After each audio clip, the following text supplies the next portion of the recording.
So we're on to day 8 of our skies challenge. This one was a challenge as well. We are looking at another cloudy sky and how to create the clouds with little breaks of blue. It's got a lovely silhouette within there as well, so it's really quite atmospheric and I hope you enjoy it. Okay, so we've got another interesting sky as part of the sky challenge from one of my students on my Facebook group. You can find my Facebook group linked in the description. All of these from the Sky Challenge are my students challenging me. So it's an interesting one because I don't always get it right, but I am learning as I go along. So we're gonna pop on the water. This is Saunders Waterford. It's about 5 by 7 inches. It's a rough paper, 140 pound in weight. I'm using a round number 10 to pop the water on. This one's got a really interesting sky in there that it's got a lovely yellow colour, but it's also got a lot of fluffy cloud. And that fluffy cloud is going to be the thing that's going to be hard to achieve. So I'll go through the colours as I go. So still with my round number 10, I've got a little bit of cadmium yellow here with the Cotman colours which I'm using. They are semi-transparent or transparent. If you are using professional quality, I would not use cadmium yellow because it won't be transparent and it'll make quite a muddy finish. So I would use something like a gamboge. That would work quite nicely, a transparent warm yellow. So I've come round, I've left a little bit of light. If you start to lose that light with a damp brush, you can lift it back. So we want to keep that white of the paper within that area. I'm going to come on with some cobalt blue. So I've got a little bit of cobalt blue here.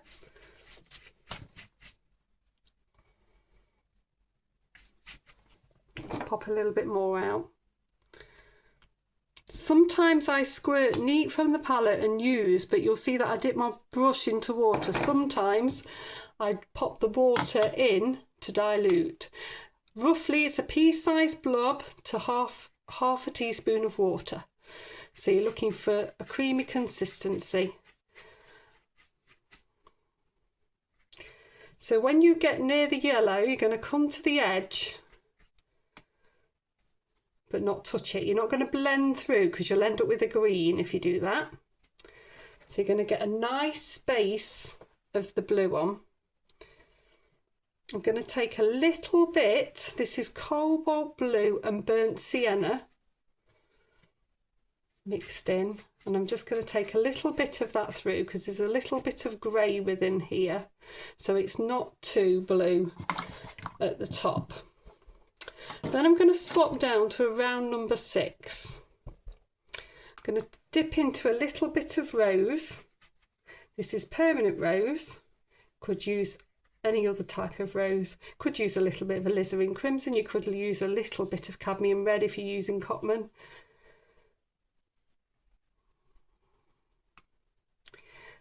I just want to get a hint of that glow happening. Now I have nearly lost my centre again, so what I'm going to do is just dry my brush off, just lift that out again. When it's wet it will just flow back in. I don't want to do it hard because I don't want to do it with tissue because I'll get a hard edge and I want that softness to be there. Okay, and then my trick that I'm going to use is a little bit of white gouache to make this cloud, and I've got a bit on the palette from a previous one. I'm going to take it into a little bit of the grey, so we're going to have a light grey and we're going to go for it. It needs to be a bit whiter. I don't want it to be totally white.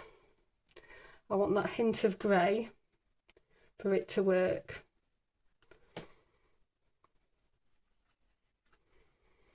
And we're going to, with a circular motion, pop this cloud in.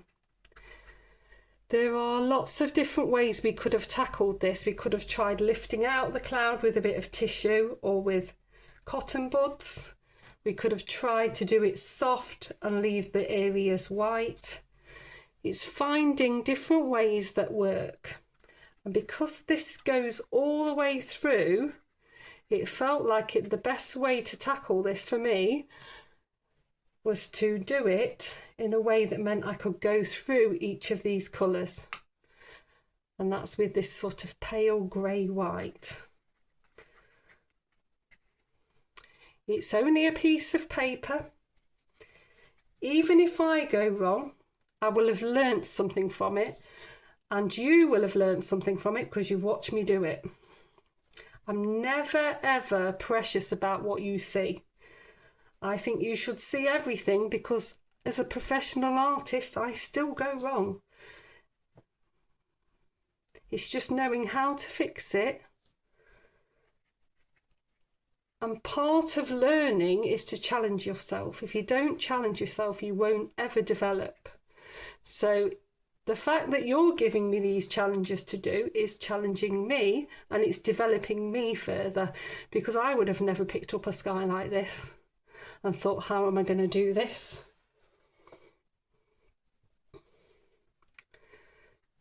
So we're getting the base of this white in,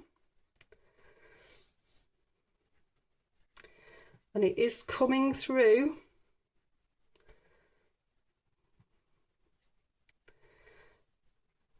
The sunny area as well. I don't want to take it too far because it's still spreading. And whilst it's spreading, I'm watching very carefully. So I'm now going to come back into a little bit of the blue. Make sure it's not too bold. And then I can come back in between and start to pop in a little bit more if I want to. So I'm not going to want to put it in every place, but there are certain places where I think actually that could do with being a bit bluer.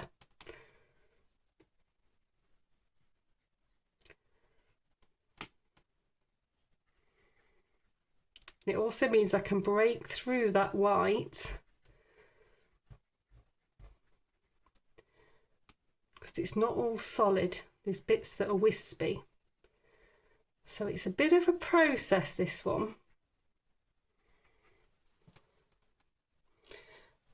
And it's learning that you can't achieve it all in one go.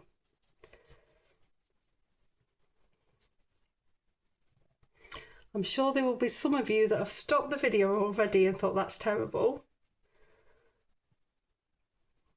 But you've got to move and work the paint and decide which bit you're going to do next. So these little bits, everything that I'm doing is adding to it.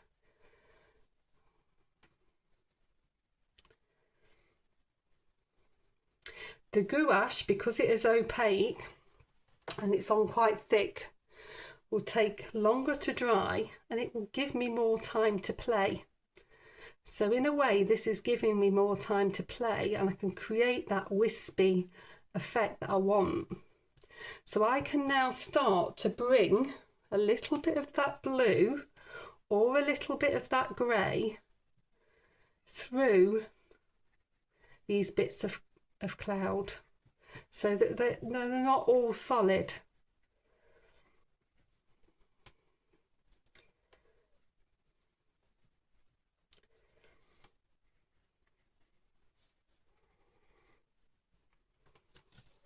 You see how that's starting to work?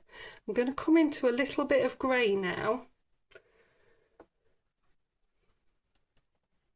because what I want is for this to feel like it's got those bits of shadow through the clouds and that feeling of wispiness. So I need to break up these areas of white for this to work.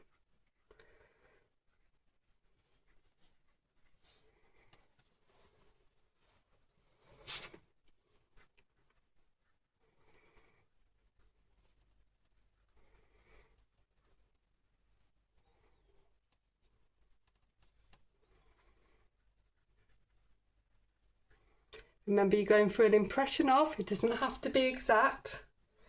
You can see how this is building up. these little, they're like, I'm doing like little U shapes, little smiles within the cloud.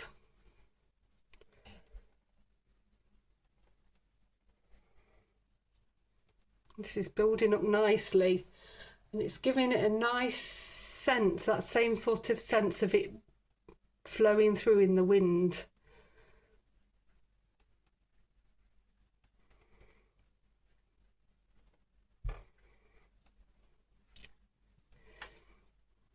Now I've broken through this, it doesn't look so blobby. It's probably the non-technical term. Doesn't look so blobby, and it is working very well.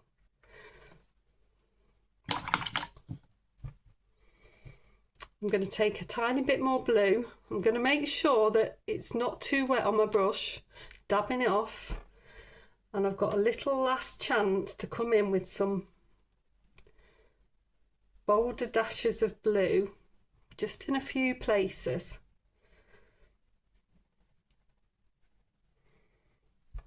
That contrast is going to help to add drama into this sky. And I'm touching in with a brush.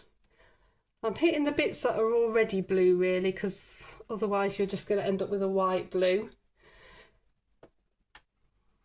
You can see that drama unfolding, that sense of drama.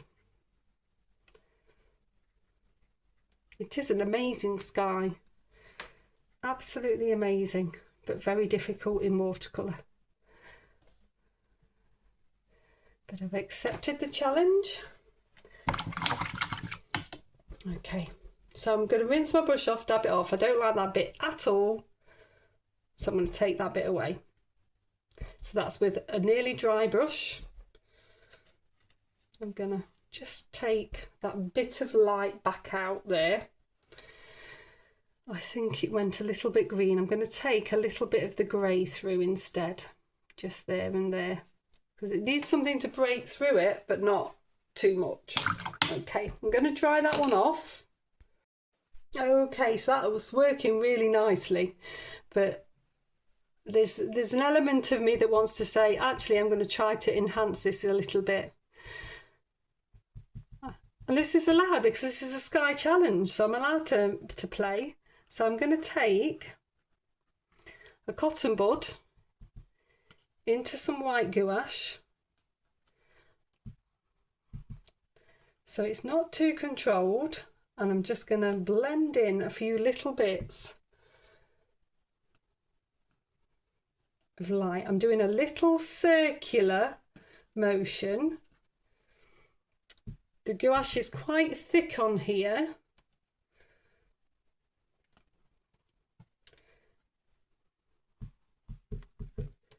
And I'm just adding a little bit of light in places. So it's important when you do something like this that you hit at least 3 places for it to hold together to work. If you just hit one, then the likelihood is that it'll stand out but like a sore thumb. I'm just going to dab this into a little bit of water just to get this gouache to flow. So you've got to hit more than one. This is a perfect subject really to have a little bit of a play and just bring out. We're not covering the whole thing. We're just taking little bits of white and enhancing the fluffiness. We're enhancing little bits of fluffiness.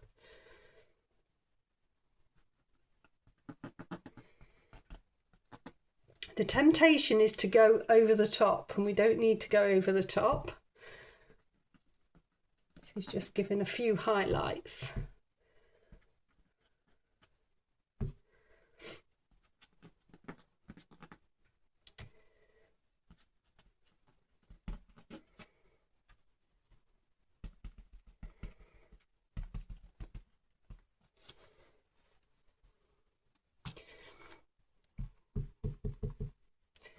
In fact, I should say they've run out of gouache, so that's a good time to stop. You're only taking in a small amount. Okay, so then I am going to get some indigo. So we're going to go nice and dark to silhouette this off.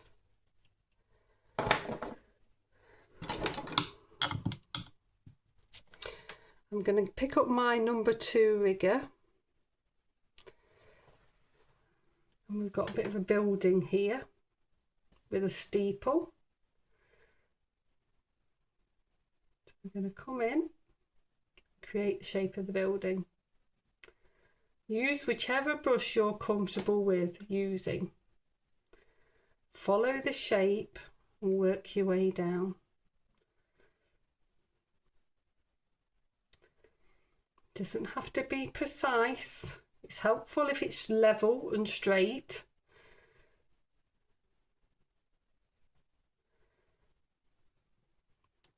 As long as it looks like a steeple, you'll get away with it. It's always hard to get that bit fine at the top.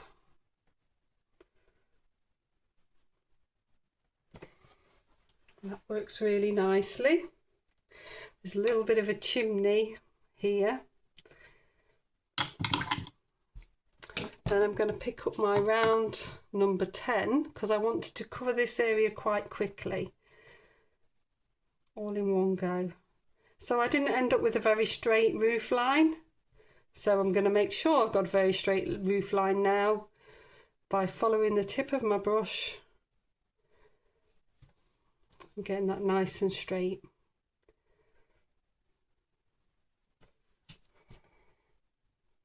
Bring that down here.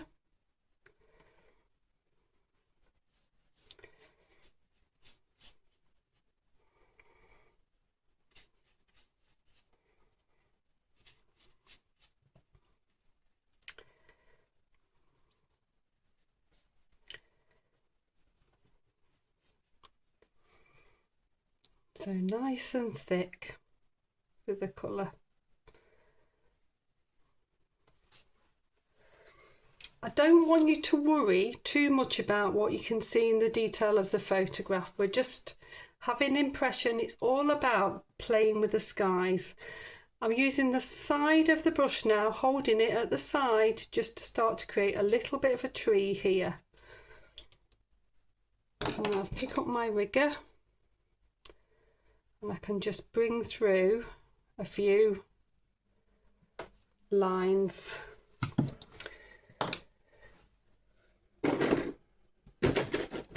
Any sort of Payne's grey or black that you've got now will just give a little bit more of a silhouette. So I've just popped down some ivory black and I'm just going to pop that in so we get a really nice dark. To me the indigo is just a little bit too light. I'm just going to bring that through whilst it's still damp. Take a little bit onto there. Again, if you're redoing this bit, side of the brush, so you're catching the surface texture. I just wanted it to silhouette a little bit more. Just bringing those.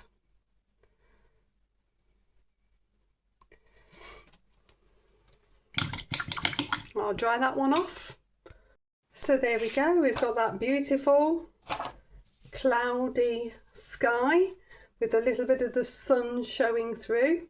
So I hope you're enjoying the challenge. Please do find the Facebook group in the description of the video, and please do pop your paintings on so I can give you some personalised feedback within the Facebook group. And it's just lovely to see. It's lovely to see how my videos are helping people progress.